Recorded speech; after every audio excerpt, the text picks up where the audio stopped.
Have you thought this through? No way will that work. Are you sure? Is there any money in that? You'll never make any money doing that. How are you going to pay the mortgage? Just get a job. You're going to try to sell that? Why can't you be normal like everybody else? All right. Were your parents morons too? The savvy entrepreneur to the rescue. Congratulations. That really turned out well. Really good job. I'm going to admit it. I'm surprised. You know, I wish I thought of that. I never thought anyone would. How did you do that? I'm so glad you're pursuing your dream. I wish I had the courage to follow my dreams. Good morning, everybody. Welcome to the Savvy Entrepreneur Show. We're broadcasting here on WLCB 101.5 FM, based here in the greater Chicago, Milwaukee area. If you're an entrepreneur or a small business person, or you're thinking about becoming one, this show is for you, so listen up. I'm Doris Nagel, your host for the next hour. The show has two goals: to share helpful information and resources. I have been an entrepreneur myself, and candidly, I've crashed and burned and seen friends with companies crash and burn. I've seen so many mistakes, and I've made so many mistakes. So if I can help just one of you out there avoid a few of those mistakes, then I've been successful. The second goal is to inspire. I found, at least, being an entrepreneur is confusing. It's often lonely. Sometimes you have no idea if you're on the right track or where to turn for good advice. So to help with that, every week on the show, I have guests who are willing to share their stories and advice. And this week's guest is Brandon Bach. He is the president of Consumer Convenience Technologies. But more importantly, the company that he is the president of has created an innovative new product called the EEASY Lid that he's going to tell us about today. So with that introduction, Brandon, thanks so much for being on the show today. Welcome to the Savvy Entrepreneur Show.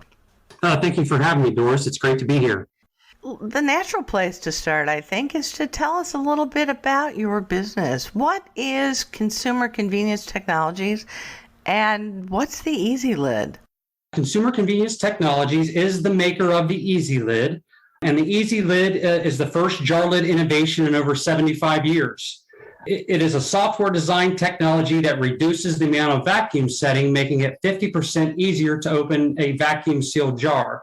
Now, what do I mean by that? Basically, we have designed and incorporated a button that will be placed in the center of the lid that the consumer will then press that button, which releases the vacuum, which in turn makes the jar lid 50% easier to open.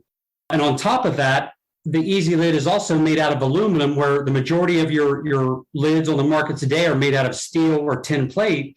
So the EEASY Lid being made out of aluminum, which is 100% recyclable, so it's a sustainable product, and then with it also being an inclusive product because there's no limitations on who can open it. You know, it doesn't matter about age or gender or any physical capabilities. So it definitely helps take some of that frustration out of struggling to open those hard to open jars. Yeah.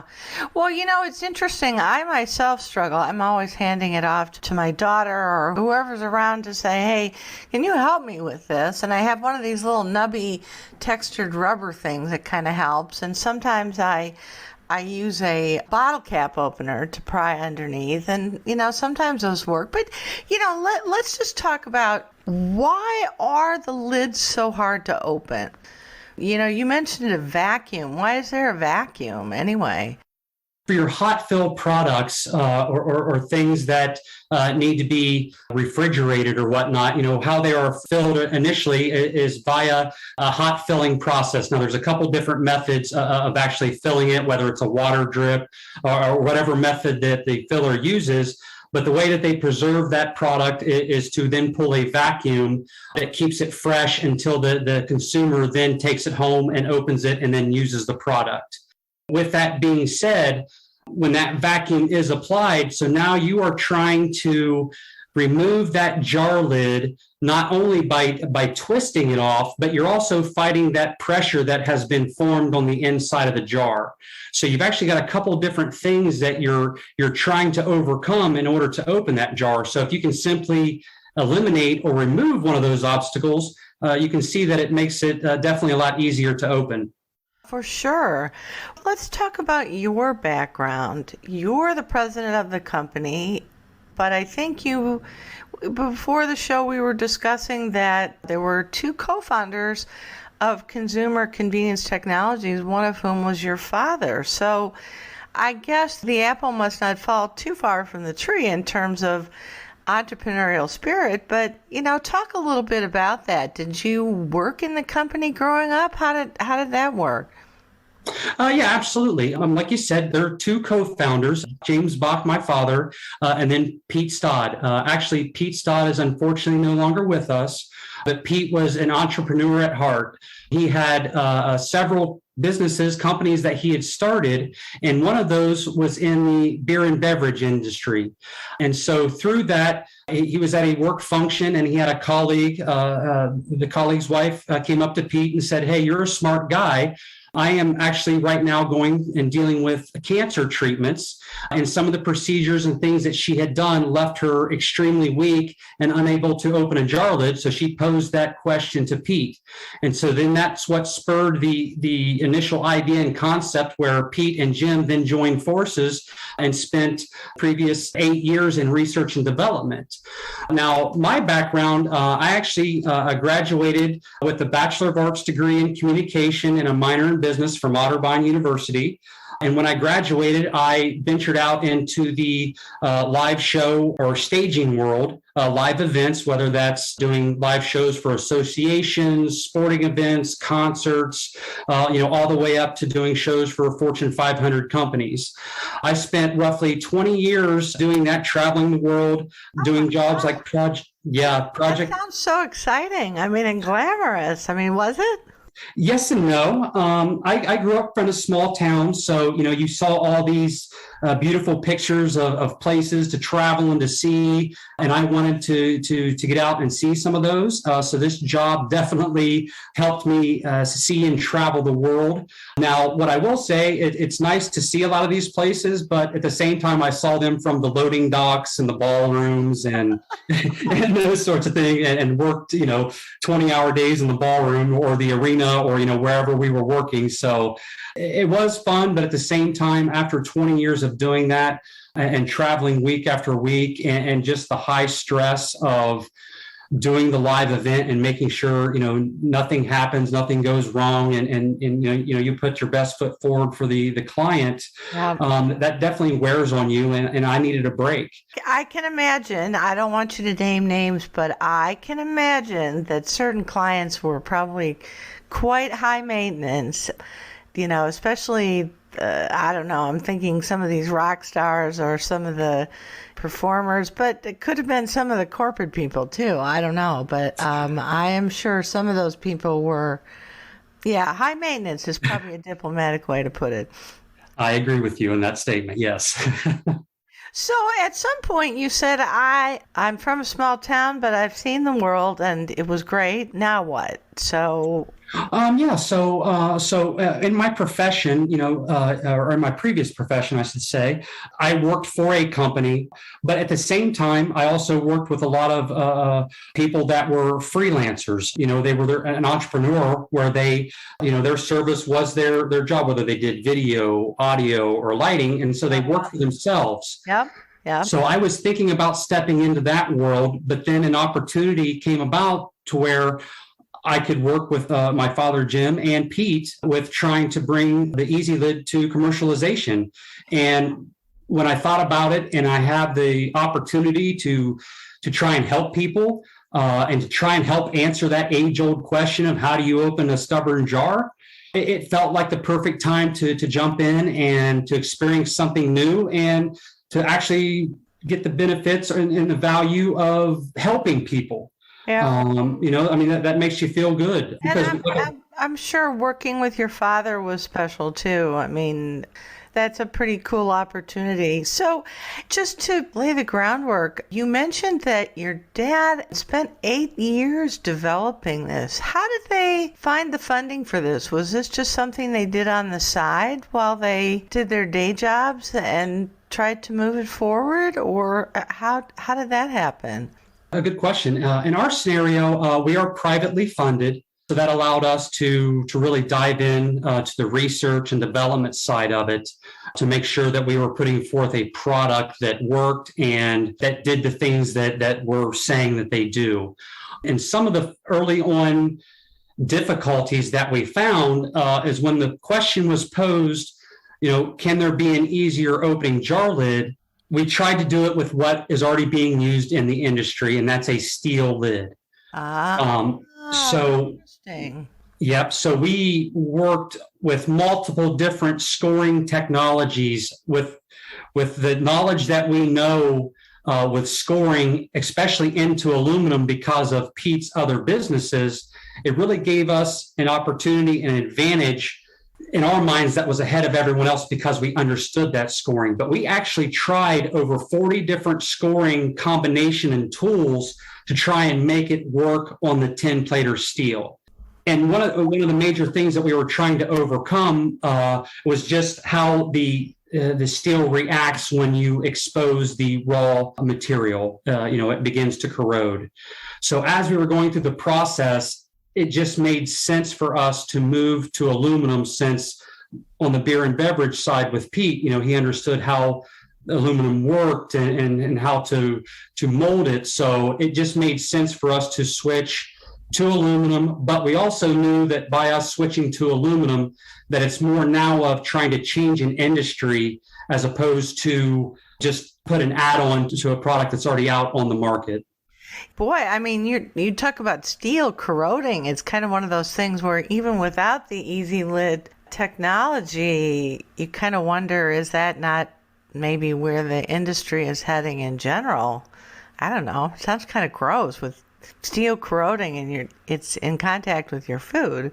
Well, there are coatings on top, that protect the steel and whatnot. It's just we don't add any material to the lid. When we make the lid, we are actually using forms to then form the button and all the scoring in there. So it's just when you start messing with the coatings that are protecting the steel from corroding, you just have to make sure that you're not penetrating all the way down to the raw steel. But like you said, that was one of the things that made us switch to aluminum because of that very reaction that you had.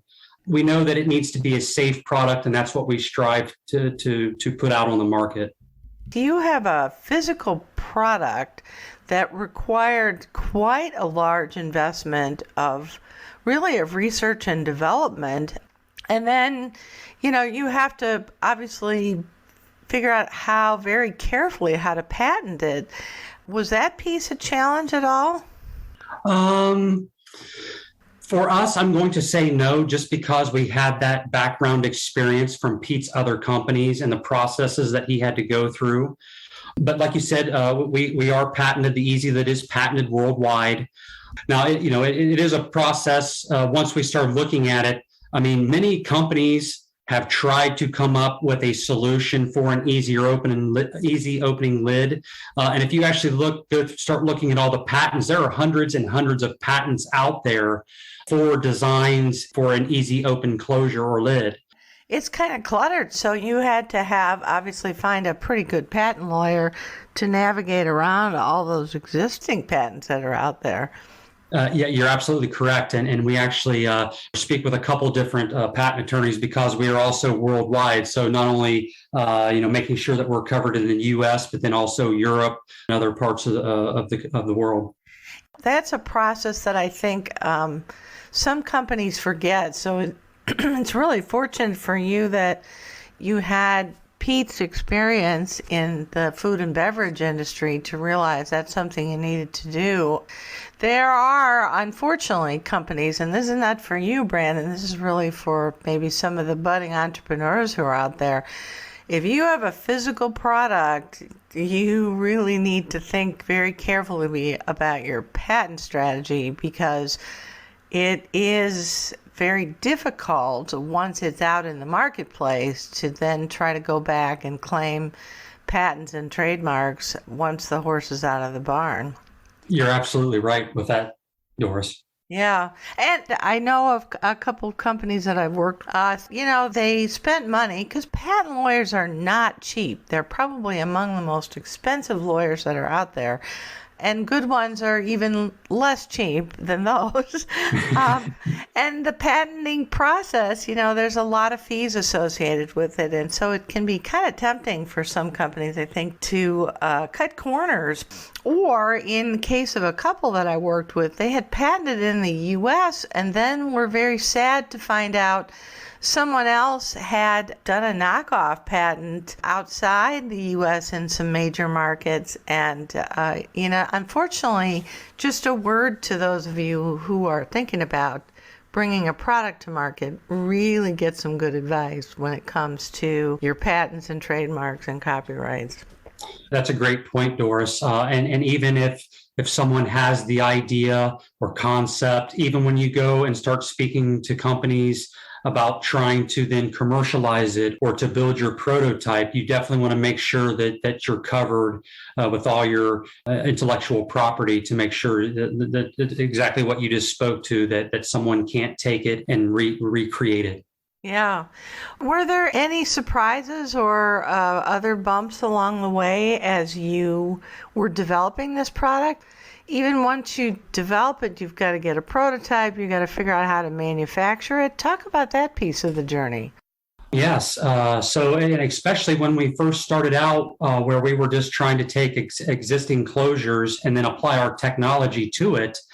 And then once we decided to make the EEASY Lid out of aluminum, we then are now producing the entire lid in-house. So to go from, just putting the technology on the lid to now actually making the lid and putting the technology on it was definitely a lot of learning curves. Now, again, with the other businesses that gaining the knowledge and the background on what they had to do and whatnot, it really gave us kind of a roadmap blueprint. But then we quickly had to just stay open. Every day we might choose to go down a road or a path that we have to research or to find out. So that meant, so in this example, we just actually this past December completed our technology center. That's all of our equipment, our production line, where we can make the EEASY Lid.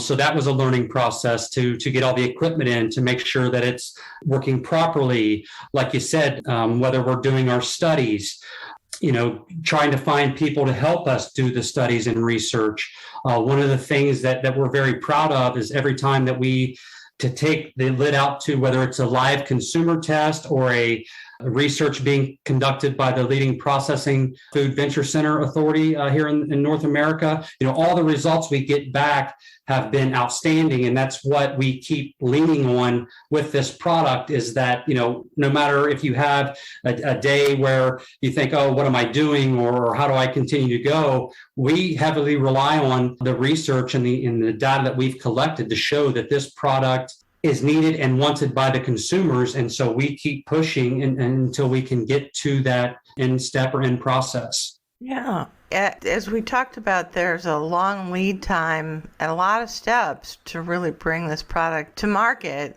You mentioned you had private funding. Can you talk about that at all? Was that something you sought? Was that family money you were able to tap into? How did you sustain yourself in the early years?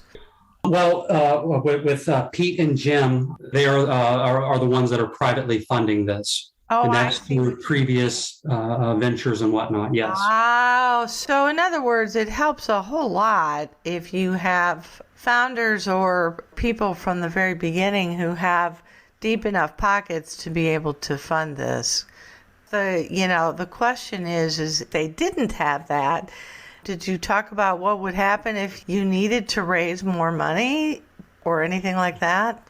Yeah, all those steps, even still to this day, that's still part of the conversation, just depending on which way we decide to move.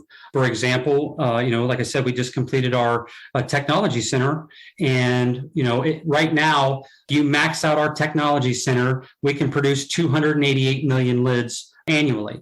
Wow, that's a lot of lids. It is, but when you actually step back and look, there's some products out on the market that would go through that in a year. So we know once we get to a certain point, we're going to have to start building more production lines, increasing that capability. Right now, we offer the EEASYLid in a 63 millimeter size. That size is what you basically see on a lot of your pasta sauces, maybe some olives, some jams and jellies. Yeah. So once we get this product out in the market and start moving forward, now we're going to move on to other sizes, the 70 millimeter. Didn't even think about that. Yeah. Wow. That's complicated. So that means that there would be needed different tooling within our conversion line and conversion presses for the different sizes to make those. So, there would be funding there that would be needed, or just as one example. Well, I think what you're describing to me is really a pretty investment intensive process that anyone who has a product they want to bring to market needs to consider that if they have family and friends who are able to bootstrap it for a long time, great. If not, you certainly need to think about plan B. I'm curious, did you and your father and his colleague have a business plan from the very get-go, or was it just kind of two guys more or less tinkering with an idea? At the start, I would say it was more in the research and development, just to make sure that this was a safe and good option to move forward with. Each step that we move toward has helped decide what avenue we go with next. Initially what our plan was to actually sell and license this technology to other closure manufacturers. But as we've moved forward, we've kind of changed our path, and we've decided to now make the lid ourselves. You get the most control, the most bang for your buck, I guess to say, when you're trying to design it.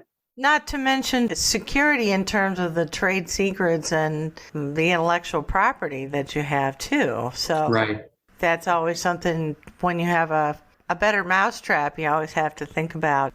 How did you bring this product to market? Because I had a client who had health crisps, they were healthy potato chips or whatever.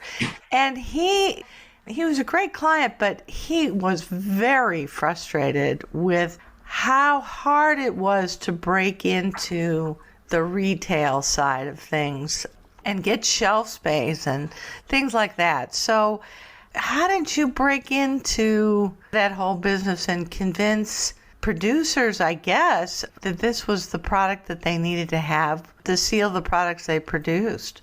Oh, a great question. For us, when you look at the EEASYLid, and that was one of the initial areas we had to investigate and research, was who actually is our customer. We know that our lid ultimately will be used by the end consumer when they're home cooking or wherever they're preparing their meals or food. But in order to get our jar lid to the consumer, we have to now look at, okay, is it the brand or the owner of that product that makes those decisions, or is it the fillers or the manufacturers of the actual product? Oh, and those are often different. When I think of, Vlasic pickles, I had pickles yesterday with my sandwich for lunch. In other words, Vlasic might make that decision, or Vlasic might outsource the production of and canning of the pickles to somebody else. Is that what you're saying? Correct. Yes. So there are some products that do not pack for themselves. So they would then go out to a co-packer, just exactly like you described it.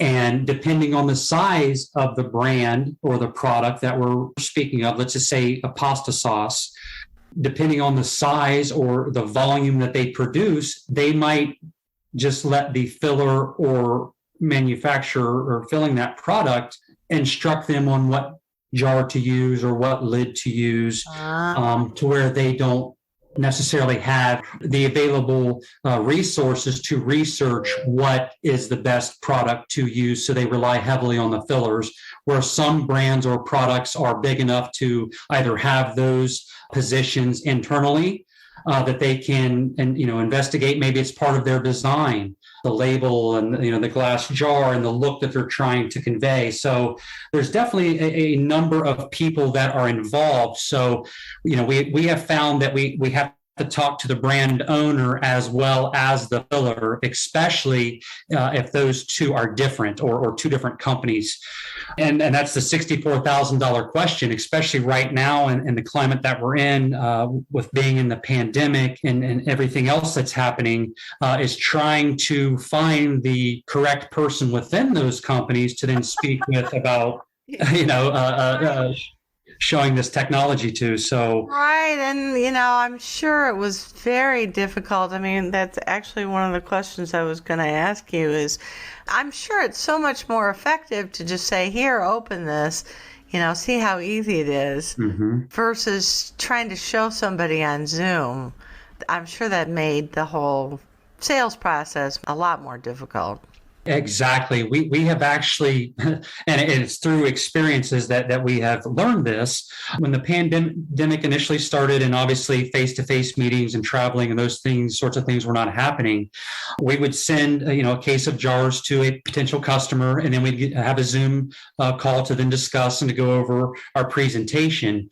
What we have found, though, with that, it's a great tool to still be able to interact with people. Yeah.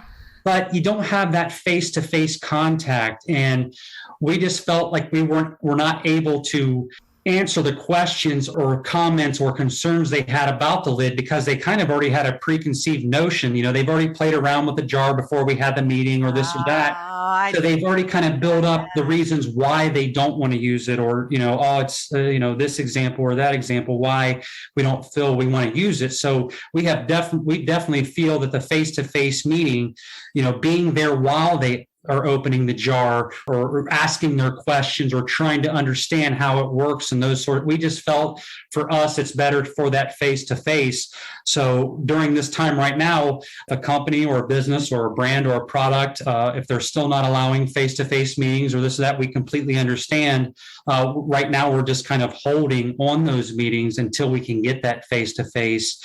The initial meeting over Zoom, outstanding. The meeting, to introduce yourself and your company and the product, but to dive into the nuts and bolts of your presentation, for us, we feel like a face-to-face is way more valuable than doing it over the Zoom.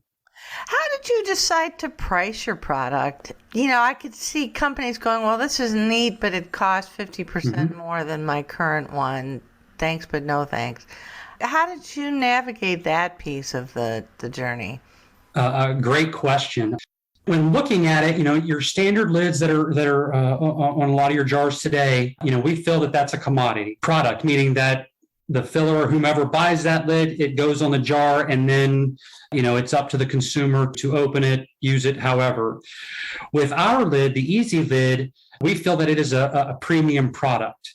Why do we say that? Is because of all the added benefits that our lid incorporates over the standard lid, being 50% easier to open, being a more sustainable product, the inclusivity side of it. I'm going to guess it's lighter too. I mean, aluminum is quite a bit lighter than steel. And if you're talking about containers and containers of these products, it's probably less weight too overall.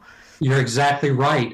So now that semi-trailer, even though we're only talking the weight of a lid, by the time you get thousands and thousands of those, and then, so now you're hopefully using less fuel, which means less emissions.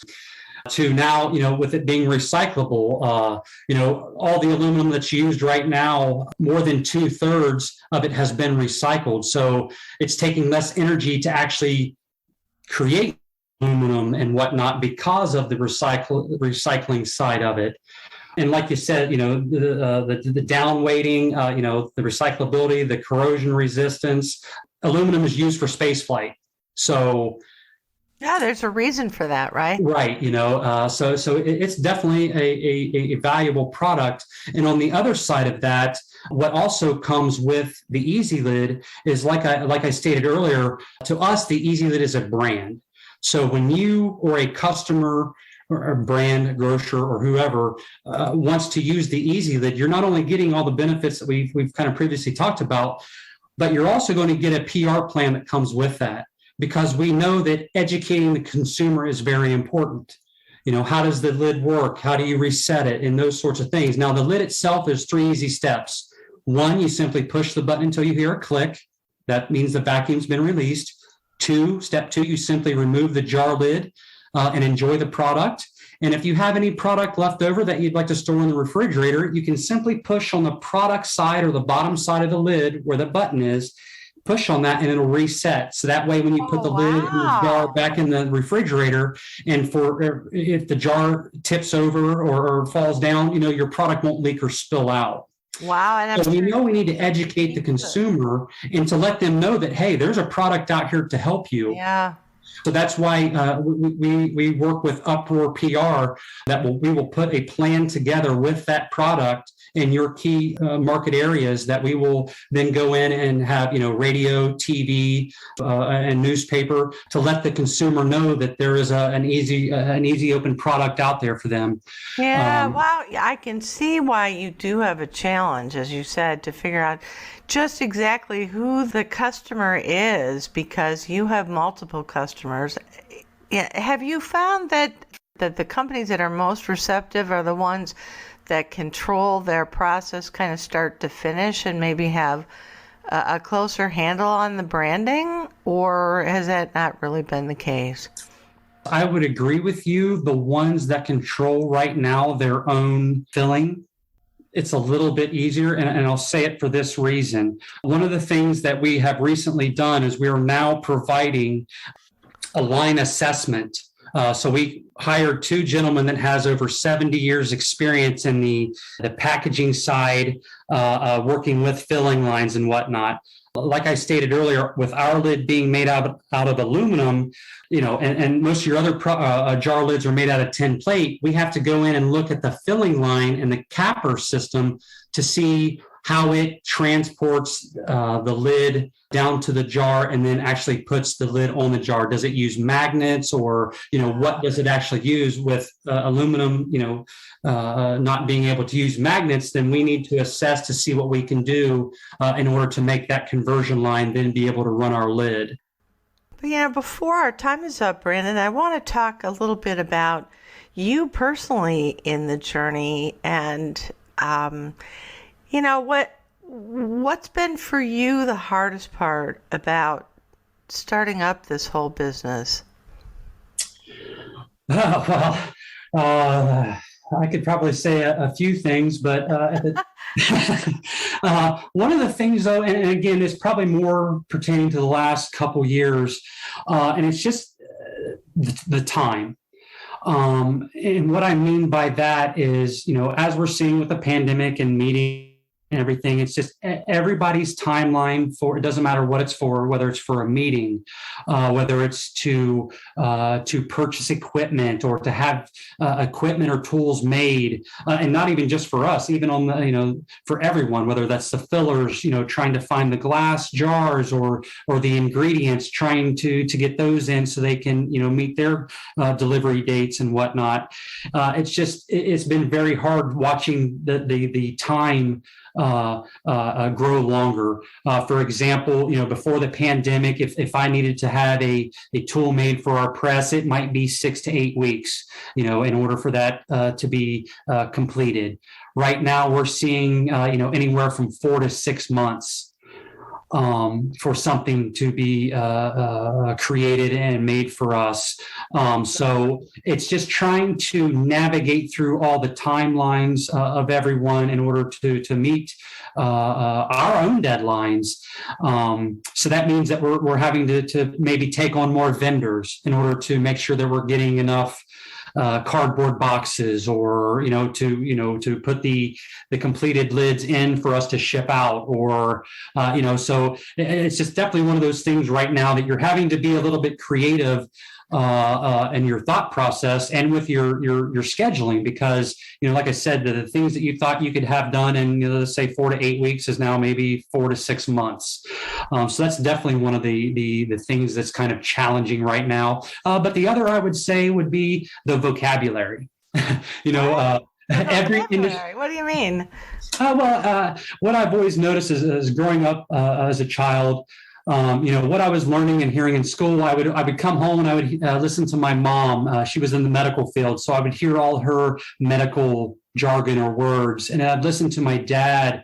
He was in construction, so I would always hear kind of his construction terms, or the vocabulary that you use for that individual business. So to come in and to learn, okay, when our engineer says, hey, we need to check, this out or this out, just trying to understand and make sure that exactly what that person is talking about. Or when you go and try to speak to someone, whether that's ordering a part or, like I said, we just completed our technology center. So our filling lines, just making sure that you're asking the right questions and that you'll get the right response or the right product. So that was kind of challenging, just making sure that you do some homework, no matter what your industry is just kind of understand the lingo or the jargon that's used. So whether you're speaking with someone for help or to learn that you're not getting hung up because you didn't understand what they meant by that word. Yeah, or I could just imagine trying to sell to a customer who asks you questions and you don't understand enough of how to respond to it. I'm sure. Right. That's probably pretty close to the end of that discussion. Right. They're like, they don't know what they're talking about. What? Right. Goodbye. Thank you. Yes. So what's been the best thing about starting and growing this business? Honestly, for me, it's answering that age-old question of how to open a stubborn jar. Because when you look at it's so ingrained in our culture that we use it as a joke, whether that's in TV shows or movies or comic strips or, there's been several shows before the pandemic, like The Big Bang Theory or some of those, where they're trying to bang the jar on the table and they break it. And, now they have to go to the emergency room. So it's sitting back and looking at it and going, we actually answered this question that has been around since the jar lid was invented. How do certain people open this jar lid? And many people have tried, and we can actually sit back and say, we've come up with a viable solution. Yeah.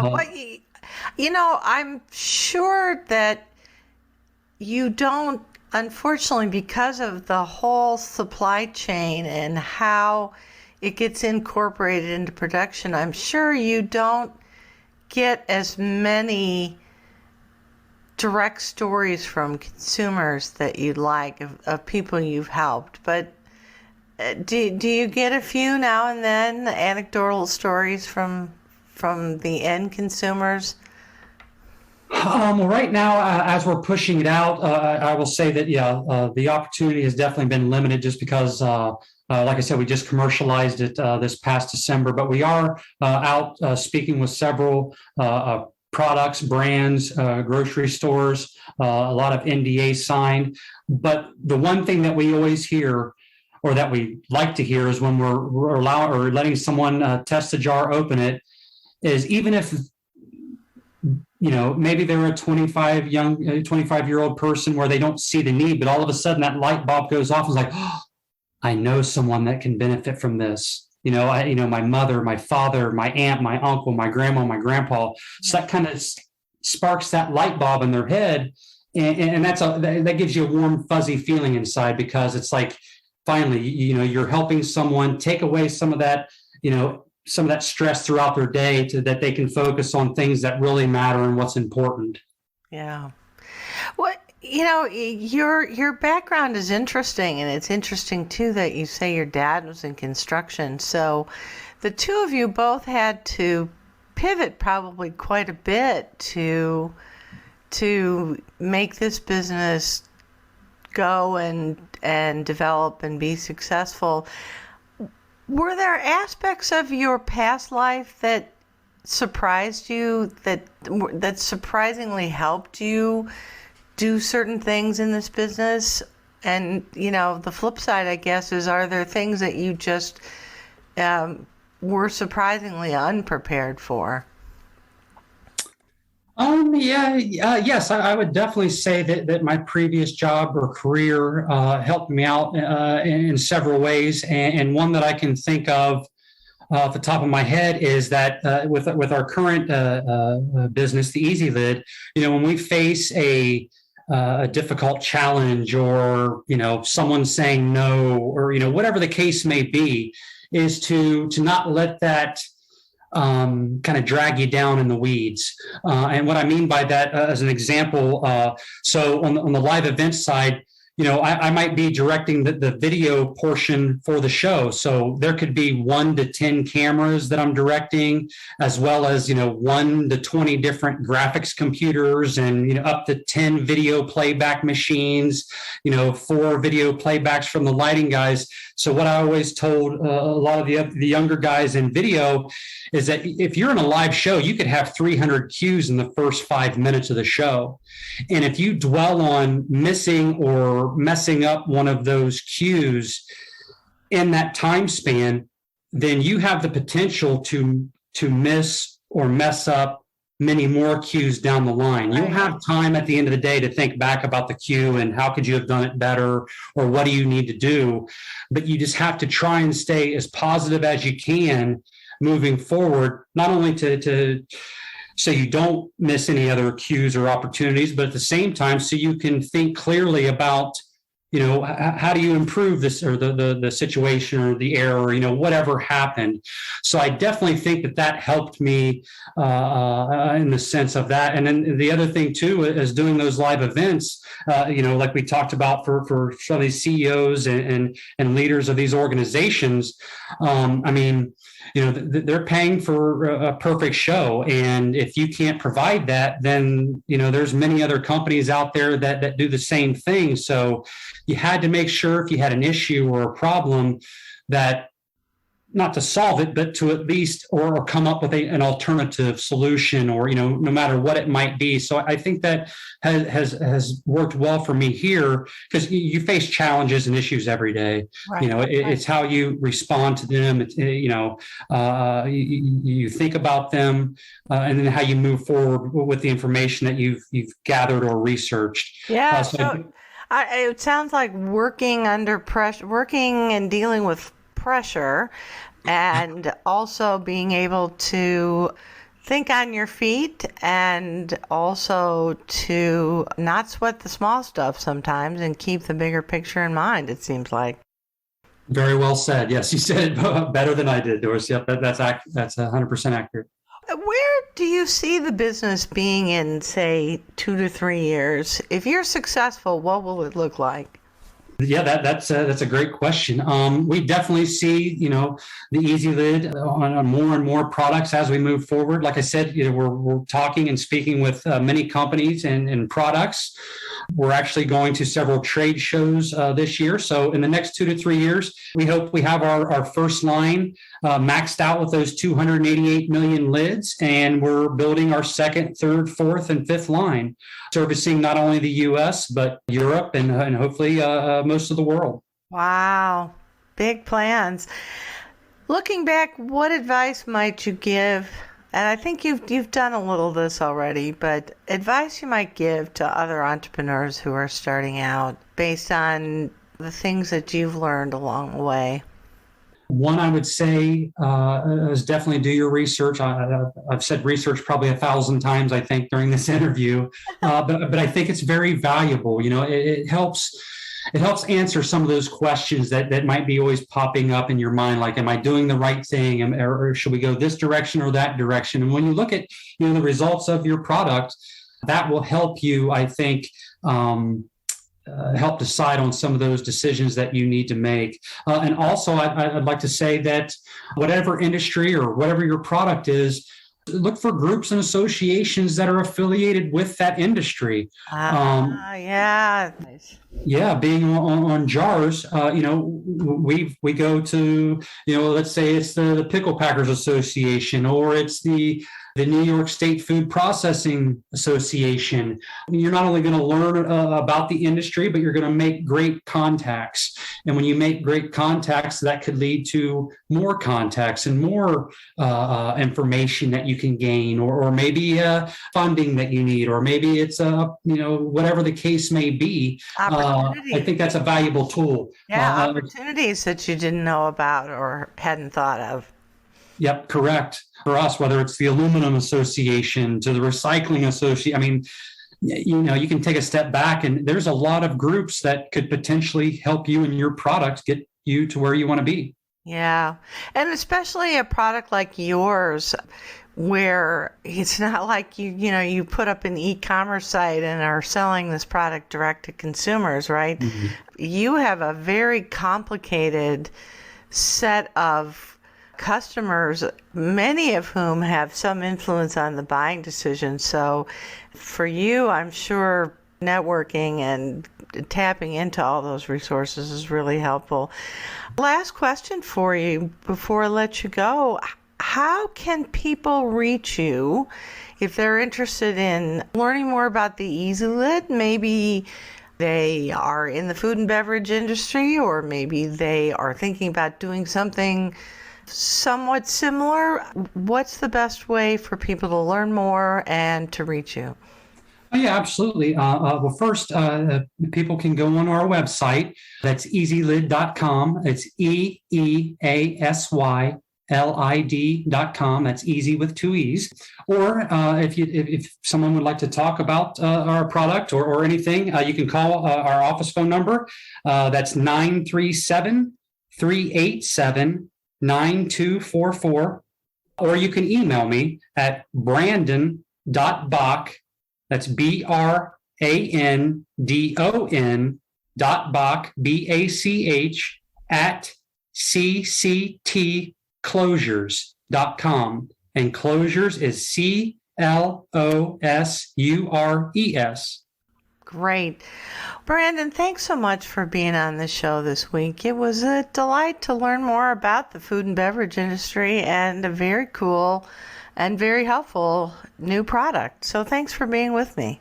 Well, thank you so much, Doris, for having me on and letting me speak about the EEASY Lid and its benefits, and hopefully maybe I helped inspire another entrepreneur out there. Well, and folks will have to be looking at their jars in the coming months and weeks and years. And yep.